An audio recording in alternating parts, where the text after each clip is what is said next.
what are we gonna do if my Skype does? Are we live And we're now? live! And we caught Micheal there freaking out. So that's quite a good start, eh? Yeah, Yep. no, it's brilliant. I love it. It's Also, great.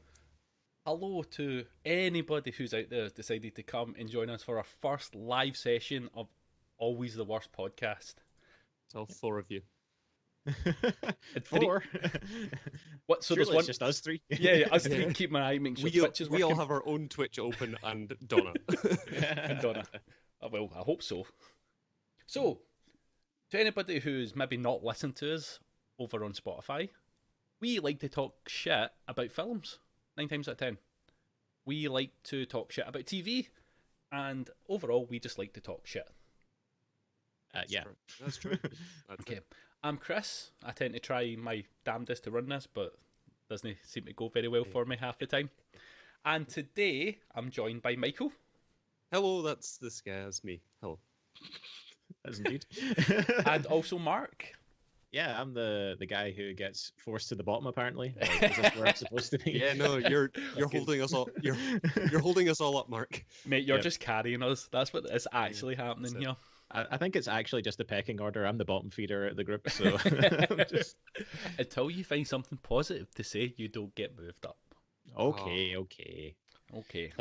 So what we talking about today then? huh? Well, I'm hoping the title in their top right will be able to tell you that. It's called Oh God, Not the Bees. So we're discussing the lack of bees in our environment today and what we can do to help sort them out. Yeah. Apparently, bees are becoming an endangered species. Actually, Yeah. on that note, was it 12 or 24 species of bees have died out?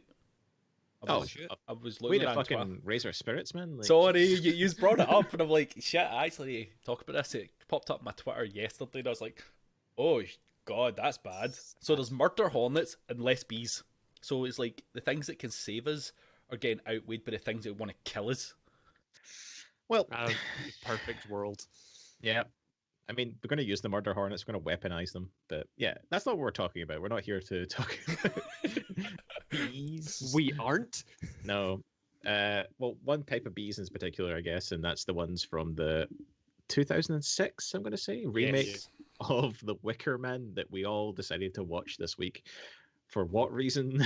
I can't remember. Boy, howdy, it was fun. Well, Mhm. the reason was we were going to watch a good Nick Cage film and a bad Nick Cage film, but we only got around to watching a bad Nick Cage film. I mean, it's good depending on your perspective of what you expected from this film. It's a great comedy film. Yeah, I'll give it that. Yep. And how many Nicolas Cage films you've seen? Very true. Yeah. So, If the only other Nicolas Cage film you've seen is The Weatherman, then this is probably up there. nice. So what I've done, actually, because I'm organised today, is I have actually loaded up the trailer for us to have a wee quick watch of. Very nice. So everyone else gets to see this Okay. in action. You How can. do we know when it's done? I'll let Just you look at know. it. Oh, cool. It's okay. Oh, Oh, there he is. Terminator 1000 himself. that scene over and over and over again. You never get bored of that scene, do you? To be fair, that was way more exciting than the film. The way they did that. I don't think exciting was what they should have aimed for, but like let's hold off for a second and let other people make their minds up. Edward, Yeah. I know that we haven't spoken in a few years. hmm I He's need your damn help. lost. Oh, he was lost indeed. I have a daughter. Her name is Rowan. She has been missing for 2 weeks now. Wow, even this trailer is condescending. Fear she is Yeah. Like- lost, so I turn to you. Be careful and believe nothing that you see. There was a or hear. child, and he dreamed about the child a lot more than is, makes it concerning. You know her? I don't recognize this child. Welcome. Is this one of those trailers that's going to tell us the entire film? It's basically going beat for beat what's happening. Yeah, I mean, She is has this been taken by who I this don't is the know. film, guys. This is the whole thing. If she existed, we would Yeah, have I think her. yeah. I wish we just watched this instead. Like that would have been over a lot quicker. You would have Fuck saved an knows. hour and 35 minutes of our lives. This is even in chronological order. Like what the fuck? We suspect foul play. I know, right? This is the series. Did you see that red filter over the picture so you know that's the important picture there? Oh, what the fuck was that editing? That was God, it's like the editing used in Saw. Mm. Like the Except- fisheye lens, though, that's pretty funky. Except that film actually worked as a horror movie. Mm-hmm. Nicolas Cage and no one else you really care about. You know, honestly, I couldn't name a single person in that film. Like, I don't think they've been in other movies. No, well, you had Discount Kathy Bates. Like This that's her Discount name. Kathy Bates. That's her name for me now. Yeah. So there you go. That is The Wicker Man, basically. Don't watch it. We don't even need to talk about it now. Everybody's seen it. Goodbye. Yeah. Thank you. Yeah, basically, Wow, that was a quick podcast. yeah, all of that, and then the Wicker Man shows up, and that's it. Like, congratulations, everyone. Movie You're up- over. you're up to scale. You're up to scale. You're up to speed with us. Yeah. Yep. Oh, wait a minute. Satisfying moment. Oh, you're gonna crack a cold one. Oh, yeah. Oh, nice. Doesn't it want to open? Ah, that's the Oh, stuff. saying Number something. 2. Well, cheers for thanks for making us watch that terrible. Yes. You're welcome. You're welcome, everyone. Whoa. So, Right. So, you want to how should we even like approach this? Like, because obviously, like you and I, Chris, have seen the original, right? because Michael didn't do his homework. No, Look at Michael. So I was too busy basically regritting my bathroom and resealing it, and today we were painting the stuff. Like, shut up, I'm a busy man. That sounds You fucking actually- horrible. You actually And I sound sleep like a a lot. grown up. A grown up. I know, it's the worst.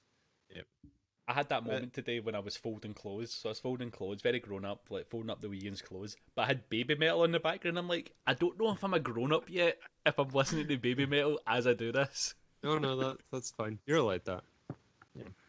We're allowed something that's mildly immature. That's how life goes. That's why we're here.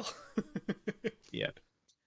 So I mean, like, if you've seen the original, obviously, like your opinion going into this version of the Wicker Man is it warps everything you see.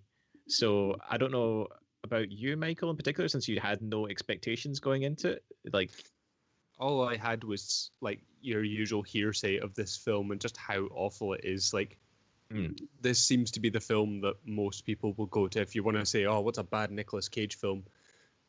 Everyone is always like, "Oh, The Wicker Man," and obviously it's got its references in pop culture with the Not the Bees and the bit where he's in a bear suit and The bear suit. yeah. So your expectations are set fairly low. yeah. So like straight from the get-go with this one, if you have seen the original, you can tell that it's just Americanized to fuck. Like the opening sequence has got explosions, like car smashing, and like a fucking T-1000 cop guy running around. Like it's just all pure like action packed and like, oh my god, thriller moment. Whereas like the original one is just the guy kind of sauntering in to investigate. Very much you so. know, it's because it's quite strange as well because this film does go to that pace afterwards. Like it kind of like Yes. starts to meander, but it felt as if they were like an American studio was like, oh, we can't have this movie be that meandering pace for the entire thing. We need something to make sure people don't leave the cinema in the first 5 minutes. Yeah. Just before we get into this, I want to say hello to Ina, who's our first chat member. So hi, Ina. Hello. Hi. Yay. Hello. Any questions about the film, or if you got any input, if you've seen it yourself, just feel free to chime in, and we might actually join the discussion. Yeah. Yeah. What I'll probably do is if we end up having a few people in the chat at the end, if you have anything you want to ask about it, we'll jump through the questions at the end so that we can Or not get any broken up in our rants. Yeah. or any suggestions for future films to watch because we're always looking for those. For sure. Not the praise. The bees. Oh dear. Yeah. One of my biggest problems with this film, right, and it's the weirdest thing, and we all had a right good laugh at it, was the fucking night shots where everything Oh, the night shots. was lit with like someone's car. Someone put up with Yeah. their headlights, and we're like, we don't know if this is meant to be, you know, the middle of the day, middle of the night. Like, what the fuck? What going on? Yeah, That 'cause really in- bothered me. In the middle of the island, there was actually just a giant floodlight, Yeah. and that was it. Maybe they had a football pitch, like it was Yeah. on all the time. The reason this really bothered me is I'm just trying my damnedest to do a horror film based at night with no lights on. I'm actually doing my goddamnedest to try and do this, and I've kind of got it to work by putting, it's honest to God, 2 sheets of blue filter, over my softbox, and it makes it look like nighttime. Yeah. You're saying this film couldn't afford 2 sheets of fucking blue filter to make it look slightly nighttime? It is very nitpicky and only the kind of thing that, like, obviously people like ourselves would complain about, but it is just dumb. Like, if you are a lighting expert and you're trying to make something look like nighttime, like, please don't use that color of light. Like, just it was put so something warm. blue tone over it, at least, like, even in post, to make it look right. But I think it's so at odds as well with, like, because the original one, I don't remember there being like a single nighttime scene at all. No. It was all mostly full lit day, wasn't it? Yeah. I think the first one, I'm pretty sure, like, this one took place over roughly a week, give or take, like a few days. Yeah. Where I found with the original, you felt that passage of time a lot more, because, as you're saying, with the Mirandering kind of plot, you had the moments where it's just him kind of figuring out the town. He's not trying to punch people in the face or argue, just like, I'm here to check this place out. These are a bit weird. I'm super Christian. Yous aren't super Christian. I don't like it. But he just has slow moments that means when that big ending that just goes nuts happens, you're like, what the fuck is going on? Yeah, because I think that's something you notice in this version, the Nicolas Cage one, like, immediately, is that as soon as he arrives, everyone is fucking evil. Like they're standing there cackling and holding like a bloody bag, and they're just like, ah ha ha, stranger, what are you doing here? Like, it's so out of place, and immediately just makes you think, all right, everyone's the bad guy, right? I understand. Because in the original, Yeah. they were actually rather welcoming. It was one of the biggest points of it, was to be welcoming because of what they had to do with them at the end. We will be spoiling the original, and more likely this, because it's old. Yeah. And the original's from the, 60s, 70s? Can't remember if it's... Yeah. And also, even if you watch the trailer for the 70s one, it also tells you the entire plot. Like, if you've ever seen it, like, you know, the iconic scene is in the trailer. Like, the ending is in it, so it's kind of pointless. But so the thing was, like, obviously, I don't know if this is just bias, but because the original one is set in a Scottish island, it feels like something that is believable. Yeah. Like, the community of people there seem just as you kind of expect from these smaller islands in that time period. Yeah. Like, they're just all by themselves, don't have much communication with the outside world. There's no internet yet or anything like that, so it makes a lot of sense. It just seems like wholly believable, but these other characters from the American one just feel like fake and like obviously evil and obviously like trying to do something sinister. It's the kind of thing of, like, if you went to that island and everyone was straight away just like, we're gonna do, you know, what missing girl? What? Oh, we don't know that missing girl. Yeah, she's here, but maybe she's not, and they're all being dead, vague and obscure. You would be like, out by these. Like, you wouldn't hang around. You're just like, this is way out of my jurisdiction. Lost cause, gone. This is the weird thing, because obviously they try to justify it in the American one by giving him like a social link to the case by saying it's his ex-wife, I'm guessing, or just ex-girlfriend, I can't remember, and it, you know, turns out to be maybe his kid, and so that's why he's invested in it. Whereas in the original one, it's more just a man who is like doing his duty and like just trying to uphold his ideals and his like philosophies. Yeah. So, Michael, just to give you a bit of a brief input onto the original, was this was a storyline. He gets called to the island because someone's went missing, as an actual police investigation. Okay. It's a police investigation because someone's went missing and they've reported it. Yeah. And he goes and he does his job, and that's what he's there for, to do his job. There's no emotional connection outside of I'm doing my job, and that means when things get weird, you feel it getting weird because he's doing his job. He's just a guy to us. There's no connection. Wherein and he is critical.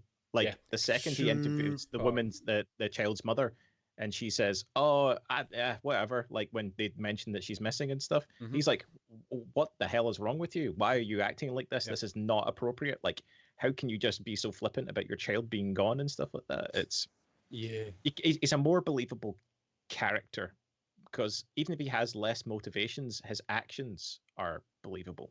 Yeah.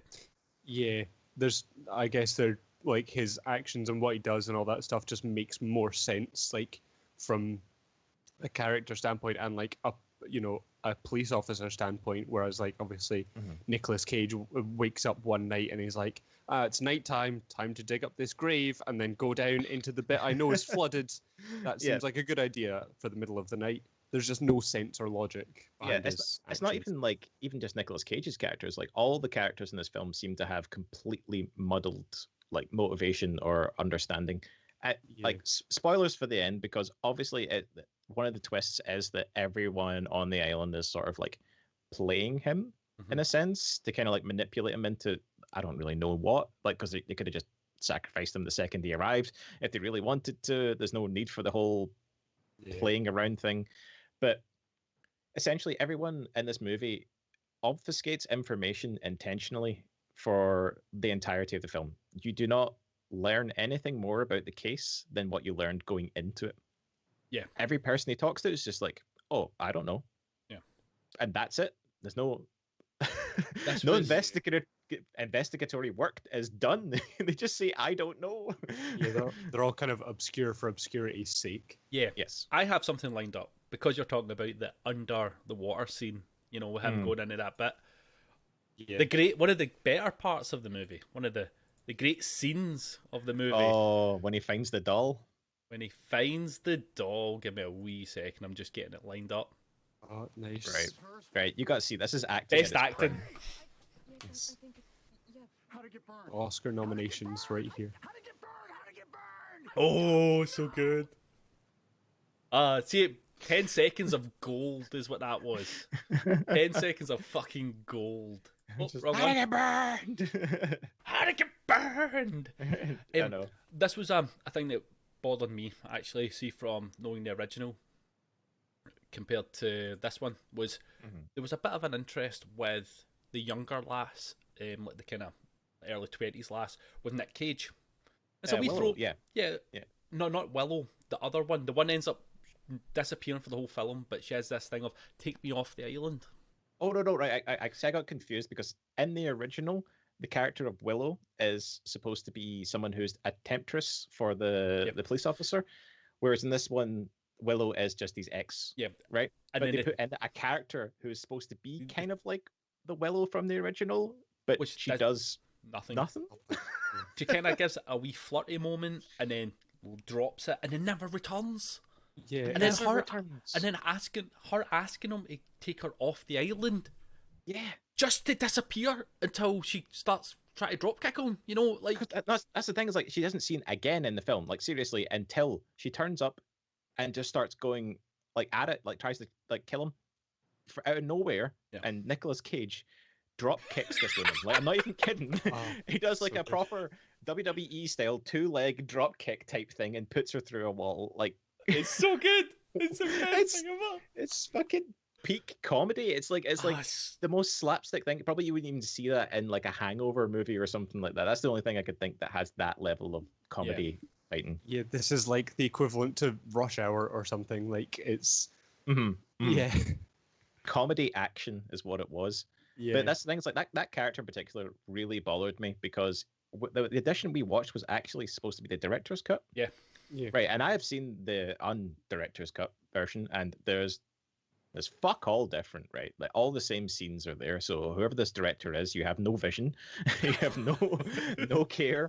Like it's just the director's cut is exactly the same as the theatrical cut. He was just like, "Yep, nothing's changed." Put my name on it twice. He just did multiple dream sequences, like extra dream sequences, because that was needed. One of the talk that away, because that was fucking awful. Right. That the dream sequencing stuff was just fucking horrendous. Of like, you know what it felt like for me? Naruto flashbacks. This was it was filler in a movie that was already too long. Yeah. So when you watch Naruto will pick up a kunai and then they go, well, we're actually further than the manga right now. We need to think of something. So this kunai will have a story, and they'll tell the story and it means nothing. That was every dream sequence, because it just showed you the exact same shit that just happened, and it didn't even do a different camera angle. They filmed it the exact same way. I think in one scene the girl changed. I think she looked like a different wee lassie who's meant to be the daughter. I can't tell if that was intentional, or they just couldn't get the actress back and they just did it again. Like it was so odd, right? one of the biggest crux to the plot when we were watching it that I nearly lost What? it. Yeah, I know. This was the bit that got me with the plot, was see when the reveal happened of why he was chosen. He's a white knight, you are here, you're virtuous, you're here to save your daughter, we need someone like that. You go, that kind of makes sense. I feel like you could have got any police officer to come and they would still be as virtuous about doing their job. This was the bit that got me. Never explained why it needs to be virtuous either. Exactly. The big thing in the original, because it's same with this, it's based around being a pagan. It's all about pagan kind of lore and sacrifice. It's all about sacrificing. Which just means not being Christian. Yeah. Exactly. So it's all based kind of around that. The big thing, the whole point of the other one, which made so much sense, was the police officer, because he was a devout Christian, was still a virgin. Yeah. Because he hadn't been married yet. And they needed a virgin to sacrifice, which is to the lore that everybody thinks of paganism, is sacrificing virgins. And, yes. And it makes so much sense to their whole celebration and everything they're doing. With this one, it's just Nick Cage. Because they even try and tempt him away from it, because that's the point. See in the original, right, Michael, just for your sake, like, they actually try. They are so nice to him in this way. Like, they actually, they kind of respect his beliefs in a sense, even though it's not theirs. But he doesn't respect theirs. That's the whole idea. He almost comes across as the villain of the piece in that one, because they're all so like genuine about what they believe and what they care about. They try and actually give him what he wants in his last week alive. Like, they try and show him everything that is available to him in life, and he rejects it all because he is a devout Christian man and will not break. Like, it's so he's like, this woman Willow is trying to like sexually seduce him like as well, and he's just like, oh, he's almost ready, but he's like, no, I can't do it. And it's his own fault, kind of, almost, in a sense, that he's so devout that he ends up in the situation. Exactly. I've just been given a wee feedback from one of my lecturers at college about some things about the original film. Sadly, I cannot pronounce one of the words at the end, but I'll he says it has a heavy Calvinistic thing going on, if anybody knows what that means. Right. That is out my wheelhouse. And inherently Scottish Presbyterian. Thank you, guys. Yeah. So a wee bit of feedback from one of the people that I respect and knowledge of films, if anybody has some jump offs on that. Because like, as I was saying, like, see the moment in the original where like there's a lot of odd stuff happening, but it's not necessarily odd in the sense that like, oh, we're cackling over a cauldron sort of thing. It's just they're all like singing shanties and being super happy, and they're all enjoying their lives. No one looks like they're actually miserable to be there. It's such an island thing. Do you know what it's that kind of like out in the wilds? Yeah. It's wild country at the beginning. Everybody hates them because they're different and enjoying being different. It's because they're not Christian. And exactly. It's the main thing. It's like that precursor to that. Because think about when it was made, as you're saying, 60s, 70s. That was when these kind of religious, spiritualist things were starting to be known in the world. Yeah. And taking like old values instead of Christian values. So it was actually really quite clever film for its time when you think about it that way. Like, to actually dive into that. That's what I'm trying to like pull out from this the 2006 version is, do we assume that is he a Christian because he had a crucifix, right? And then one scene there was a crucifix in the house. We saw that, but the rest of the time he kind of acts like an atheist. Yeah, like there was like nothing else he could have even. It's so simple to just add in extra stuff, just like, oh, would you like some wine? Oh no, thank you, I'm off the stuff. Like something that's as easy as that, and there you go. Because he never mentions God, his personal beliefs, even when they're talking about their occult sort of ways or like all that kind of, like, he sees like the ancient gods book or something like that. He doesn't make a comment about any of the religion, anything about it. He just goes on about it. It almost kind of seems like he is a non-believer, the way he acts when they're like, oh, our God's going to do this. And he's like, you're full of shit. You know, it kind of seems more like he's an atheist in that sense, but it's never brought up as a character piece. Like, and it's at the end when he's shouting, I don't believe in your God. Well, like, there should have been so much.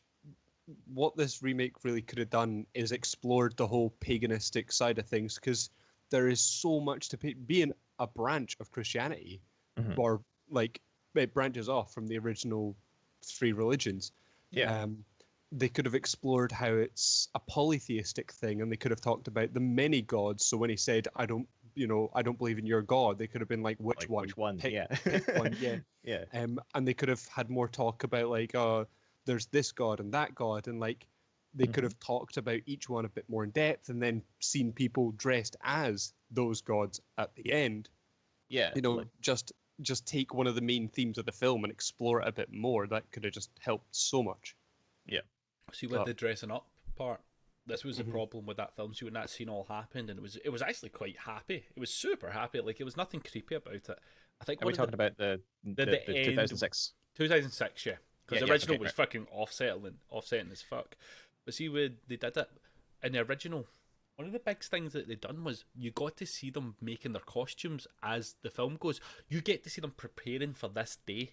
It's so about that day. Whereas the 2006, they go, the day's coming, just so you know.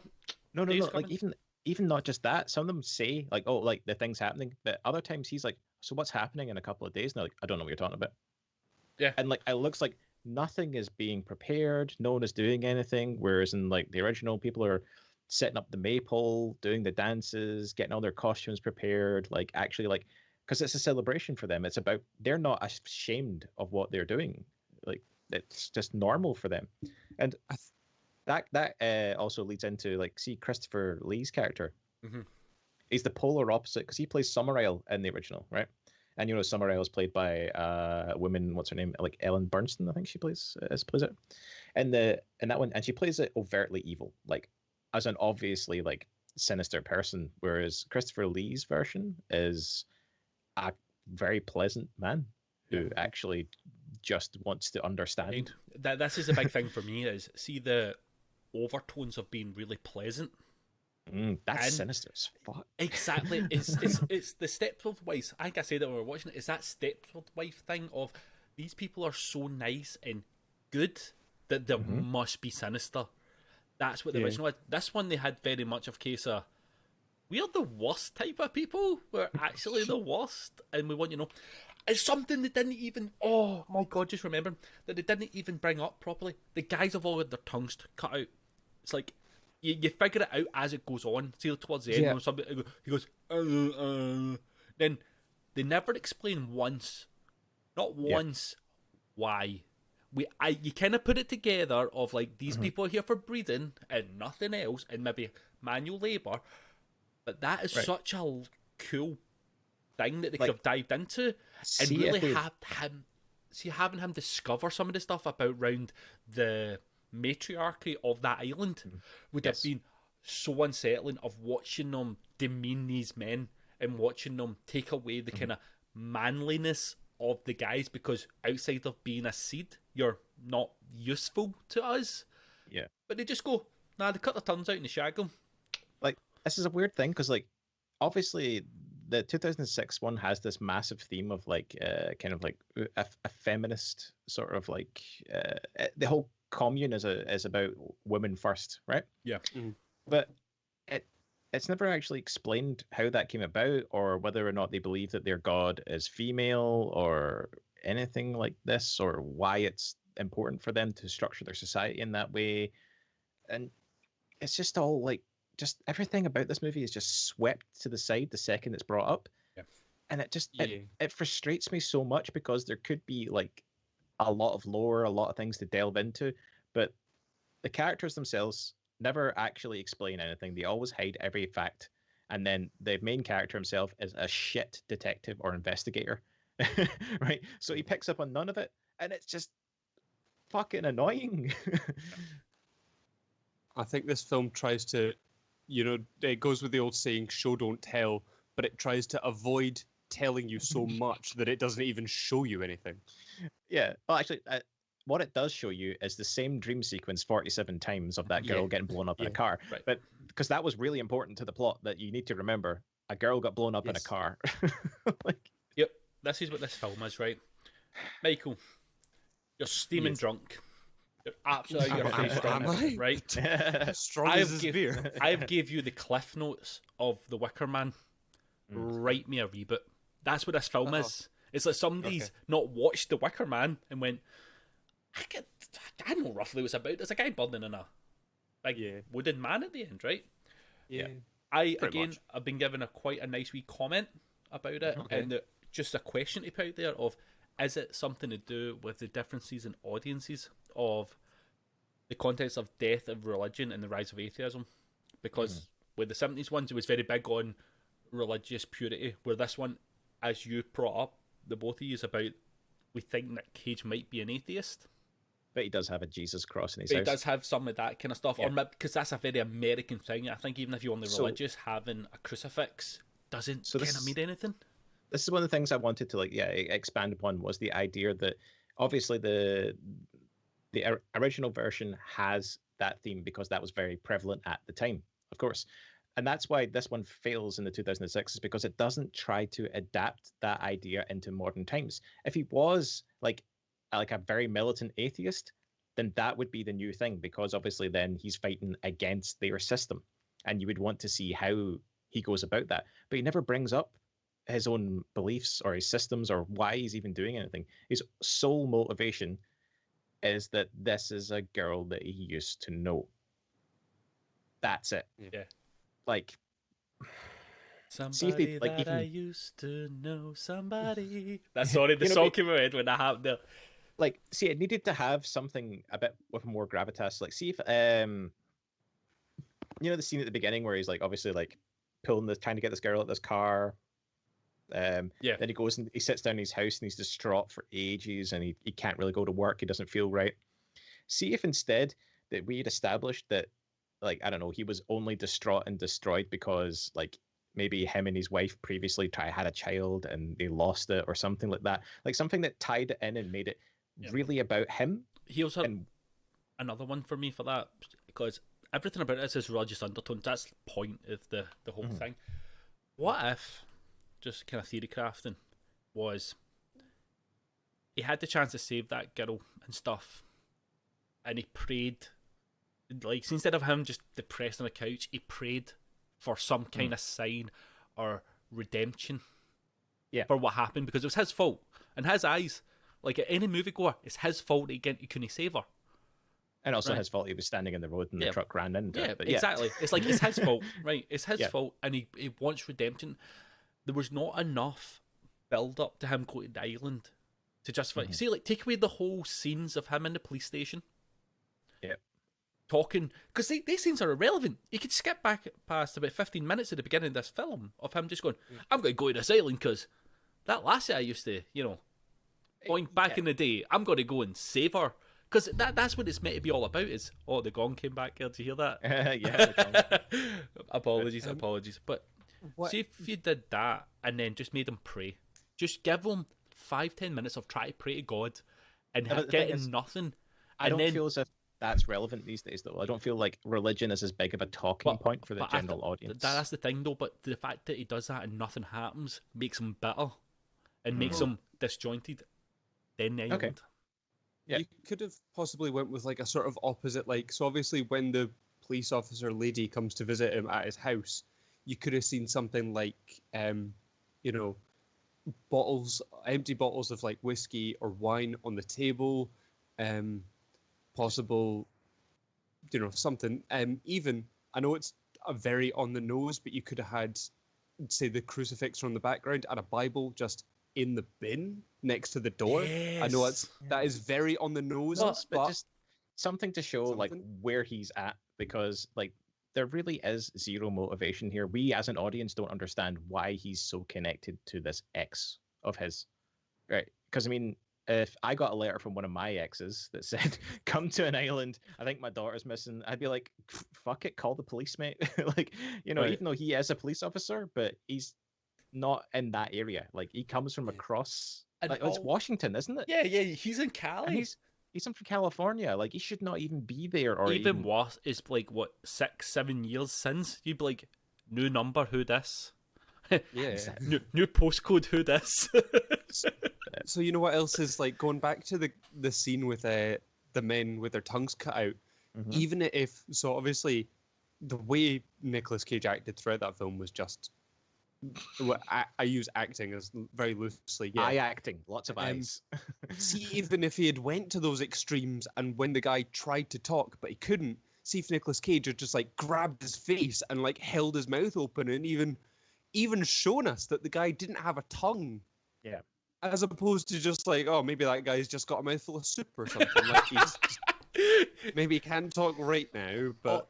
The reason they don't have any honey is every guy's ate all of it and it's stuck in their mouth. Also, I would like to be that guy. So I would like to say this is less of a feminist movement kind of thing, because obviously they are being very derogatory towards the men and demeaning them. But feminism is about the equality. Feminism is about raising women to the same standards that men are currently held at the minute. If you say equality, people could easily take men and drop them down. But if you say feminism, it brings women up. This is very much about women being superior to men. Yes, Which is not equal at all. This is very much a matriarchy society. But that's what I was wondering. Why doesn't it explain why it ended that way? Exactly. Like, a lot of pagan religions have like the mother, obviously, like as one of the bigger features. Like I'm sure in like a lot of things like Wicca and sort of that. But it's never shown to see, like, they don't have any kind of like idols of their gods or anything at all to kind of suggest that like female power was like their driving force. Like no explanation. That's all I need is a little bit of it. Like one of the great things would have also been, so obviously everyone's named after plants. Does that link to the original at all? Yeah, I bet. Yeah, most of them have names like that, but I don't think the thing is, obviously the original doesn't have that same commune thing. It doesn't have like the leader is a man, but at one point they could have easily said they could have mentioned Mother Earth. Something, and that would have just been so easy. Yeah. Again, I have another scene lined up for you guys, just because I need to liven this up. Like we're getting depressed. Oh, I'm sorry. We're getting down. We're getting serious. We're getting serious. Don't forget that this movie is purely about the comedy, right? This is what it was written for. Exactly. So I'm going to bring you some comedy back in. Like this is what I'm here for. I'm here for a wee bit of comedy. Let's get back to it. I have the bees. The whole reason why everybody's here to watch about the bees. So let's enjoy. Let's take a moment, take a break. Go ahead. 20 seconds. I do have some points about this I want to talk about. So yeah, go ahead. So he gets captured. Oh, by the way, he's allergic to bees. Yes. Oh yeah. I don't understand why they need to torture him with the bees. Right. I couldn't understand it. Right, we'll talk about it. Yeah. But look at him, the bees. It's the bit where he says they're in my eyes. Like, my eyes, they're in my eyes. The CGI bees. They all move in unison. Like, what the fuck? Right. So, a bit of context. The character himself says during the movie he is allergic to bees. Okay? Yeah. And these people, right, according to the plot, have brought him here for the purposes of a sacrifice. And what did they do? Intentionally knowing that this man is violently allergic to bees, is they attack him with bees. The fact that they got him back to life doesn't make sense. Like, that dude's dead. Like, he's fucking dead. You just kill him, even though they were about to use him as a sacrifice. So they're like, oh yeah, we should just bring him back to life. Like, they didn't explain that at all. Why would they? Like, is it to make sure that the bees will pollinate or something? Like, is that part of the ritual? We've done it, guys. Is it the bee movie? Oh, leave! Get out! Get out! Oh dear! Right, but we've had a good point. Ina is deciding she's watching the film. Yeah. Our review has brought Ina to the film. Right. Good. We've done the wrong thing. This question here of do bees pour? Right. No. I'm pretty sure bees are a liquid.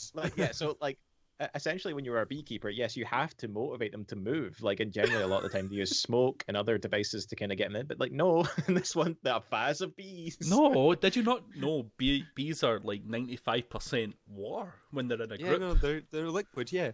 And they're a non-Newtonian liquid. Yeah, they're very viscous. Can I just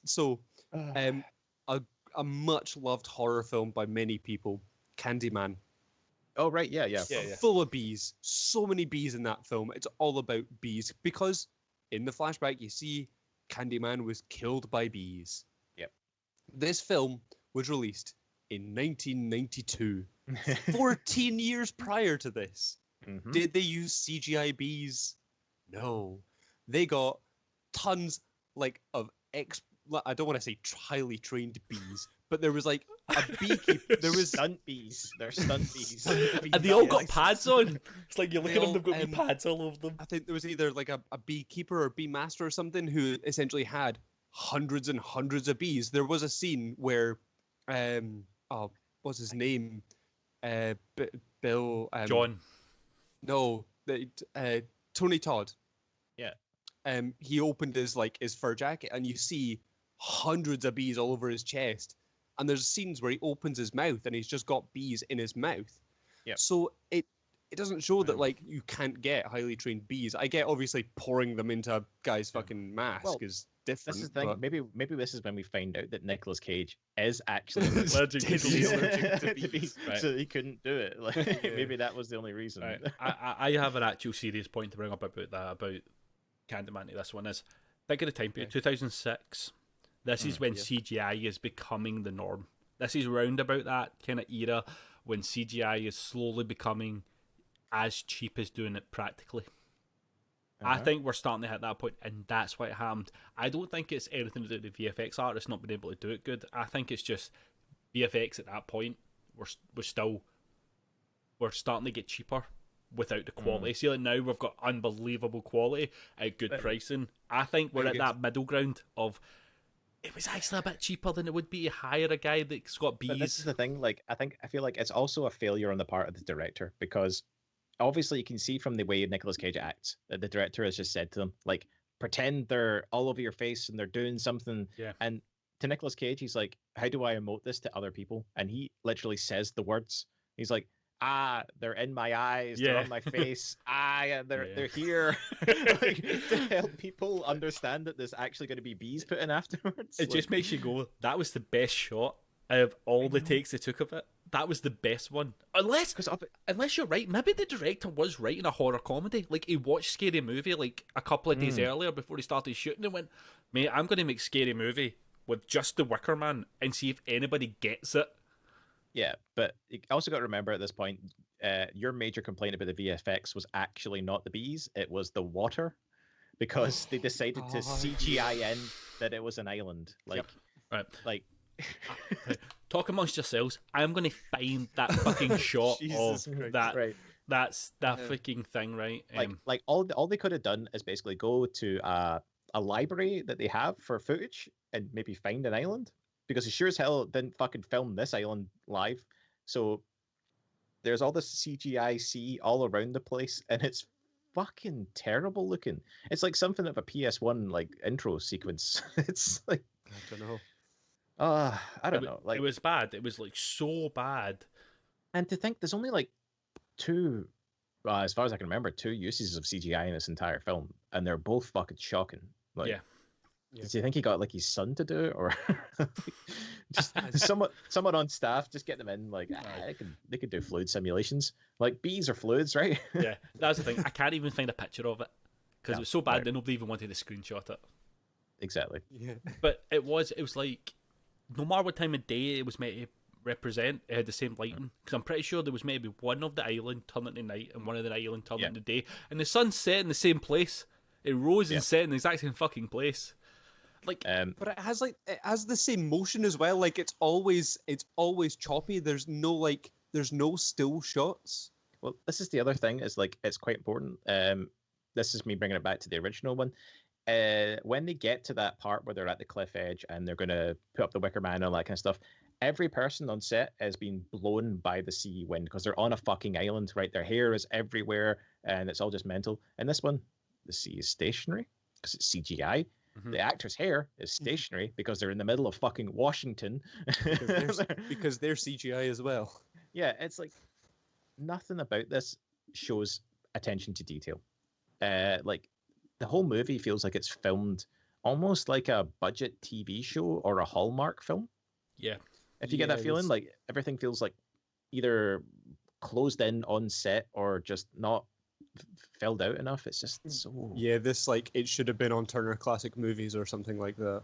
Yeah, one of the biggest complaints I remember you saying, Chris, was it? I think you were saying that every building in the entire commune is by a different architect and a different style from a different time period. It really does. So when you get your first one of the big opening shots of the lodge he's staying in, and we all picked up on this and went, "That's a fucking miniature. It's not a miniature, but it looks like a miniature, right?" Mm-hmm. And then the next shot, they're in like very English cottages. Then they're in very American cabins, and then there's more English cottages, and it just felt like, I don't know if this was all filmed in the same location.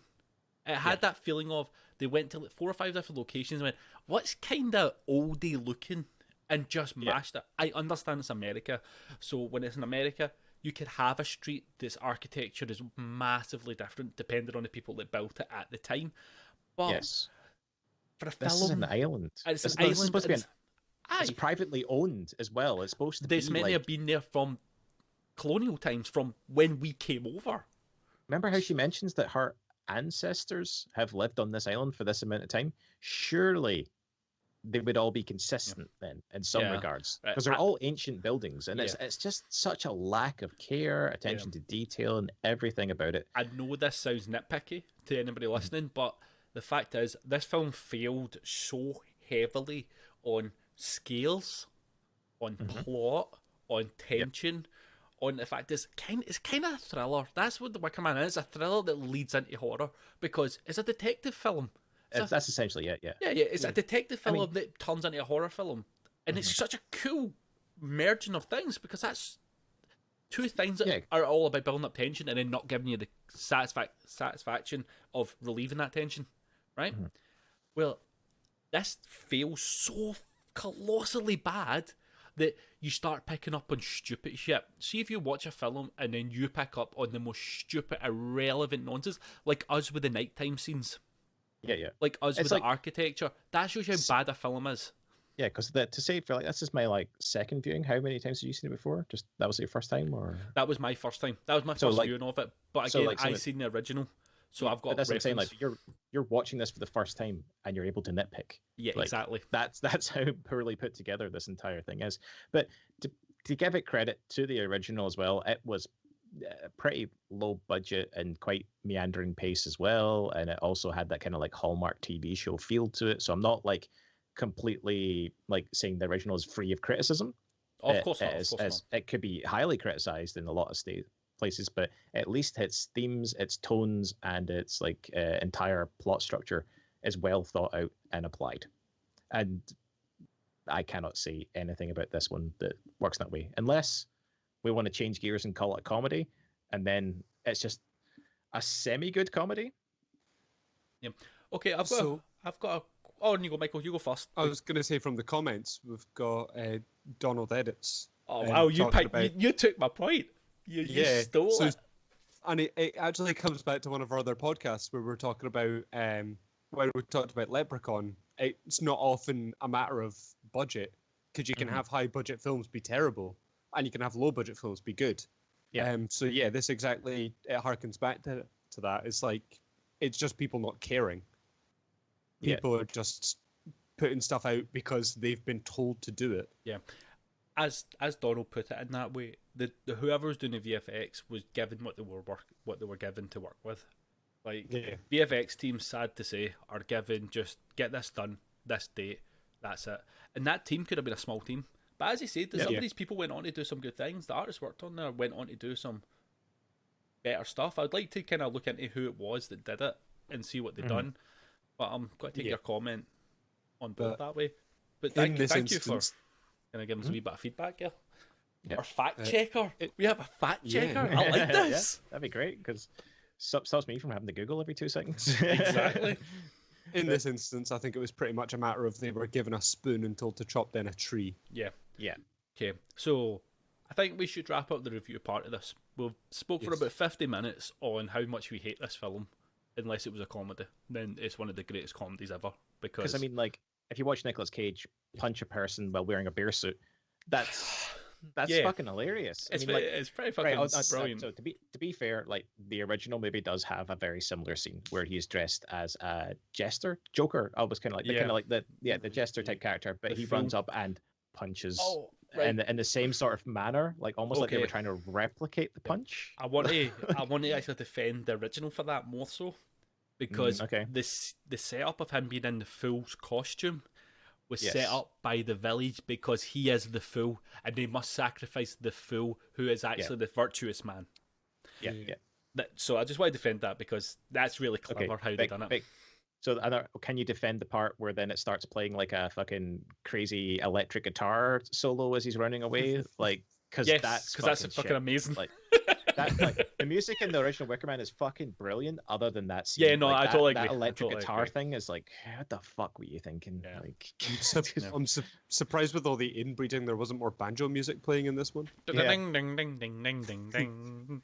Right, so Thomas chimes in with a "Hey Yo," and that's my favorite song from the thing, with the Willows song where it's like "Hey Yo, say how Yes! do." do you know what's a really unsettling scene in the original? Just before we wrap up the review, stage, we'll kind of just have a blather. Is see when she's dancing naked and banging the walls banging to the try wall, to get him. yep. It's like it's maybe this really sexy erotic scene, but see with the music and his reactions, you're sitting going, I don't know if she's gonna kill him. But that vibe of like, is she gonna, do some horrible shit to him with no clothes on? And then you have that kind of bloody moment, and it's just going to be gross. And I loved it because I kept going, I don't know what's going to happen. I really don't know what's going to happen. Yeah, Michael, go watch the original, man. Like, it's Fuck off Yeah. now. Oh, Jesus Christ, fine. right. Yeah, I'm sorry I didn't do my homework. I was just busy being an adult. For Busy sure. Bee. Oh, he did it. I'm out. So, I have to say, like, I think we're unanimous on this one that don't watch. 10 out of 10. No. Do watch The Wicker Man, because it's. But it's don't got watch its it for what you moments. think you want to watch it for. Don't watch it for what you think it should be. Watch it for Nicolas Cage being prime Nicolas Cage ridiculousness. So, actually, what I want to throw about is watch this as a as a background. Okay. Thomas Thomas is sticking up for you. It's so good. Yeah. Like somebody's eyes are sticking up for Michael. I know it never happens, especially from Thomas. But thank you. Yeah, put this on at the background of a party. Right, yeah. Yeah. So just, it can make conversation, and it just gives you all something to talk about and have fun. Same with like horror films are always good to have on in the background of parties. Yeah. You probably were, Thomas. So I would call this film, because I wanted a rating. Since we're live and people can see us, I want to do a bit of a rating. This is my rating. I got it from a YouTuber that I watch, and I think it's the best rating I could give to this is watch it while you're drunk rating. This is a film you watch when you're drunk, and you'll have a ball. This is a film you make a riff track of. Yes. Yeah, because essentially, like, nothing happens for a good hour of this entire film. There's only like maybe like half an hour worth of key scenes, and most of those are just key scenes because they're funny as fuck. So yeah, you can feel free to chat to your friends during it, or just have a laugh, get drunk, do whatever you like, and then you can come back for the moment you're like, oh, he's got the doll, quick everyone, he's going to see how he get burned. Like he's about to punch budget Kathy Bates in the face, so let's get everyone in. Right, okay. Donald's came in with a really good comment. Yep. Make it a drinking game. Every time something doesn't make sense, take a shot. Mate, No. are you I'm trying dead. to kill us? Like, Yeah, I don't there's, have enough as for that. Mark put it, there's like 45 dream sequences.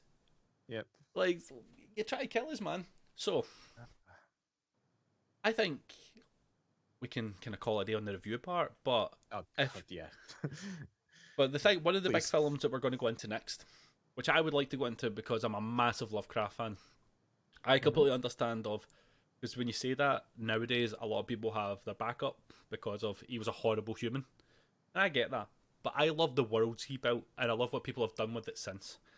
And it's got Nick Cage in it, and he's doing Color from Space, and it's Oh, meant man. to be really good. Like, Yeah, I really wanna see it. good. So I'm going to put it forward for us to watch Color Space. Color from Are we Space. gonna do like a Nicolas Cage season? Like We could do a Nicolas Cage season. We could do that. Would people like to see that? Us rant about Nicolas Cage? Is that something people would like? So I was doing a quiz last night, and the final round, you actually get to pick out of 3 subjects, and the subject that got picked was Nicolas Cage. Oh man, it was only a couple of weeks early, or you'd have been an absolute genius on it. I think we got like 4 out of 6 because one of them was multiple choice, and the other one was like about a 9-foot pyramid he owns in North Carolina or something. what? Fair enough. Yeah, he owns a 9-foot pyramid that is essentially going to be his mausoleum. Wow. Well, that's a very Nick Cage thing to do, isn't it? I suppose. I would have assumed that he would just get buried in like the same coffin that Superman died in. Like that's what, like just had the S symbol etched on it. Like, Yeah, probably. So I'm going to throw out to the chat if anybody's kicking about there. Is there any films that you would like us to watch? I know Ina wants us to do the Son of Mask. the Son of the Son Mask. of Son of Mask. Masks. You Oh, would like I think- us that? I think I watched that once. Yeah, is that the one that's got Alan Cumming in it? Like that's all I really feel remember. so. Or Right. was it? He is Loki. I'm gonna check that out. Everyone's Loki when they put the mask on, though, aren't they? Right. Well, So no, so the mask embodies like the spirit of Loki, and like I think it was made by Loki, but he is Loki. Oh, okay. Right. Yeah, Um, Alan Cumming as Loki. You are correct. I Yeah, will and put. He's essentially come back to be like, yeah, give me my mask, and then a baby wears it, and you're like, what is happening? Going up, Ina has just confirmed there as well. It was Alan Cumming. Yep. I am going to put He a was thing out. Floop. I'm going to put a thing out to the chat. If anybody gives us a good film to watch, you'll get brownie points on my end. a good film. Like, I don't want to be known for us to watch shit films, and then we get to like Well, week 8, technically- and we're all What? grey and old. Hold the fucking phone, all right? What's the name of this podcast? Yeah, it's Always- always the worst. I will give I a bit. agree, like- I give a bit of backstory on Always the Worst, how that came about, because I think it's good to know. I think it's good for people to know. So, this podcast was originally called Just Blethering. Super Scotties, very us. Like I did, it was mostly just me and Mark, and then I actually did a few episodes with Michael on The Simpsons. And we took a huge break because everybody was working, because that happens, and real life gets in the way, and blah blah blah shite. Decided to get it back going because isolation happened, and I was bored out my tits. And I went to log in to Just Blethering and forgot all my details, and including the email address to get into it. So I couldn't get in to the anchor. And it was a shame because I spent a lot of time building a wee mini audience of my mates to listen. And I was talking to Mark, I was like, mate, I can't think of a name. I just can't. We can't do this one. I want it to be something. And he went, why don't we just do Always the Worst?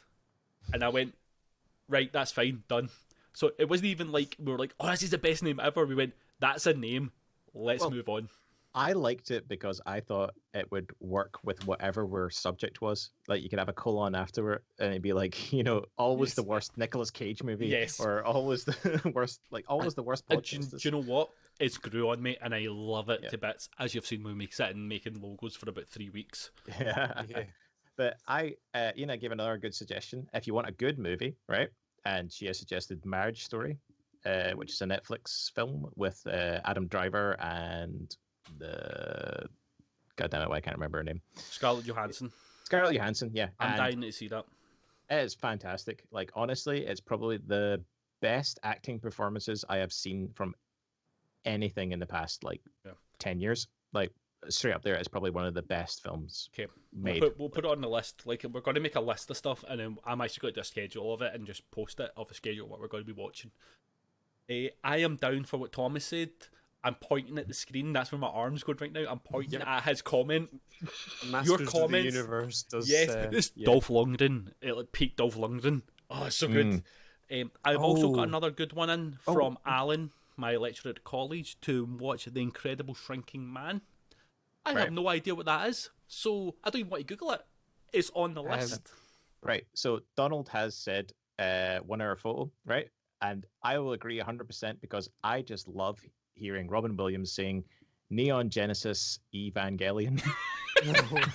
Like that is the best thing about that entire film is when he says that line. I was just like, here, God damn. Yeah. Like I just find it weird because I remember seeing like some of that, like the first bit of that film, And I was like, oh, Robin Williams, he's the guy from Jumanji, and he's the genie, and why is he creeping on this oh no, barriers have been broken. Oh no. So, on the note of next week's film, we're going to be watching The Colour from Space. Right. So I'm actually going to load up the trailer because I think so many people don't understand what this film is because it flew so under the radar. It just kind of got announced and then came out. So I would quite like to shove the trailer on for a moment, just to let you guys see what it is as well. All right. This is Colour from Space. I'll even shush. Any chance you could hit that little full screen button as well? That would make me feel good. No. What do you think this is? Like, I went into cinema mode. Right, there you I go. thought I was decent enough. I didn't know if it would fit right. Right, let's watch this. Oh, Spectre Vision. They're the guys that do Elijah Wood's company, isn't it? Then everything just blew up. Big flash. Of course you own it, Thomas. That's very I you. don't know what color it was. It wasn't like the Actually, color it had fun seen fact, before. that figure in the film was actually Robin Williams. He brought it with him. Wow.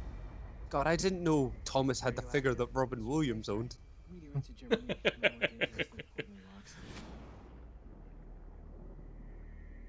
I won't lie, I'm loving this kind of 90s font with the glow behind it. That is It's making very- my day. It's very Goosebumps. Yeah. Yes, isn't it? Yeah, that's what I was thinking. Oh God. What are you doing? The producers of Mandy makes Who's sense. talking to you? Yeah, Mandy's great. I don't know if it's the film for me. It's in the static, it's in the moisture, it's in here, it's out there. And what's Oh, out is that there is in Chong? here Or now. no, I think Cheech it Marin? is. It's one of the two of them. Oh, where is it? I can't remember which one it is. Yeah. It's one of the Cheech and Chongs. Everything around it. It's just the color. But it burns. Can you believe me now? How much does that voice sound like Mickey Rourke? Just the color that burns. It does, yes. Tommy Chong. Yeah, there we go.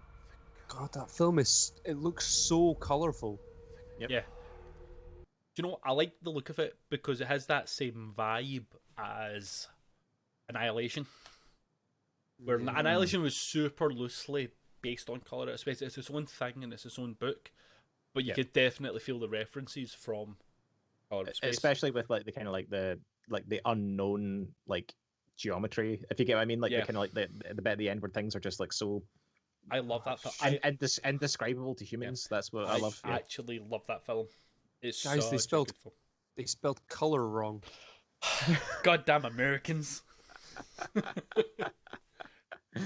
Oh god, yeah. Yeah. So Try and explain that to an alien that comes to your planet. It's just your See, half of us Why spell it with oh a my U. god. Thank Half you. of us are Ina. wrong. Thank you, Ina. Ina just loves my setup. We only just spent like all of our money. borders. Yeah. No, she's talking about my freaking lights and stuff. Is Oh. she? The colours I and thought you were everything. talking about the borders and the cool backgrounds and shit. Or the I don't borders, know. either or. Both of it's mine. It's All mine right. anyway. Neither...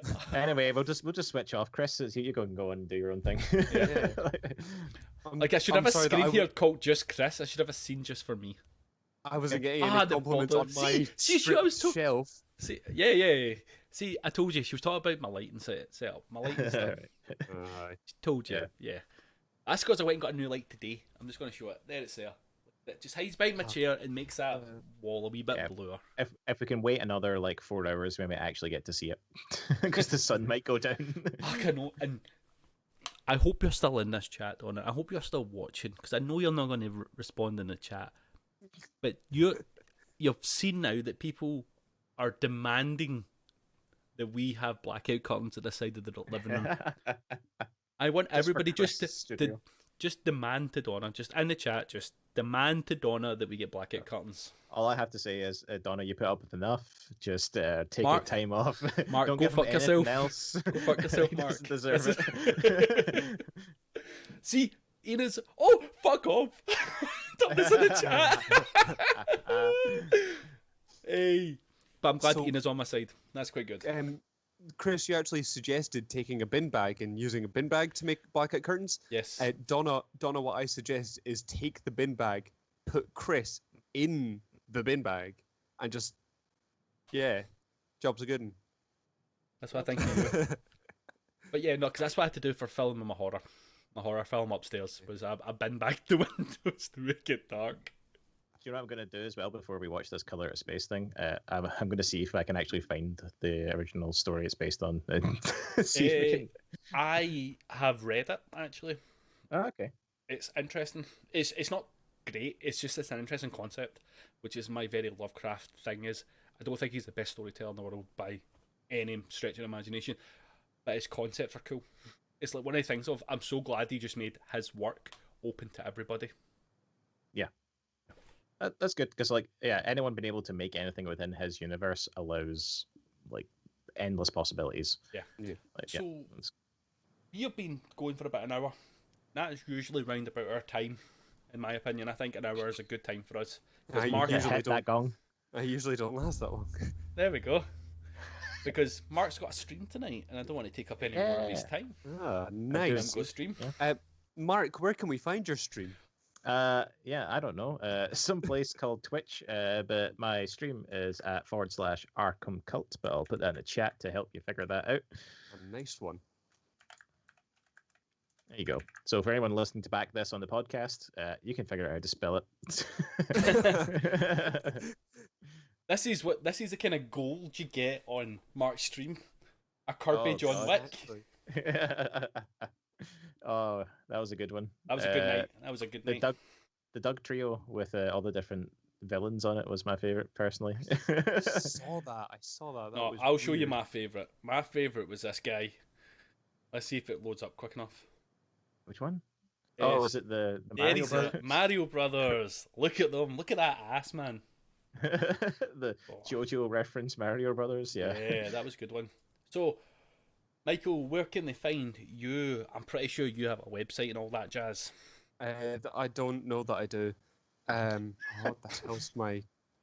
Oh God, let's see if I can find a link.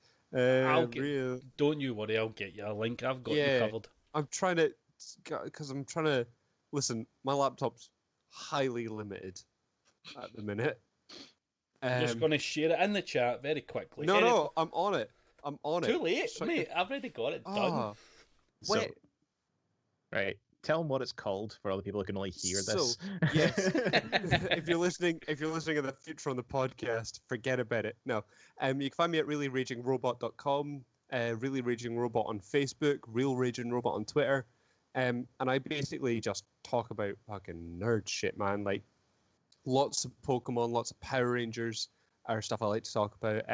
I occasionally take a crack at films, good or bad. One of my recent articles was talking about Venom and a couple tweaks I'd like to make to that, because it was a swing and a miss, guys. Swing and a miss from Sony. Yeah, and just stuff like that. And I'm also open to suggestions if people want to swing by either Facebook or Twitter and drop me an at and just awesome. Be like, that's right, at me. At you.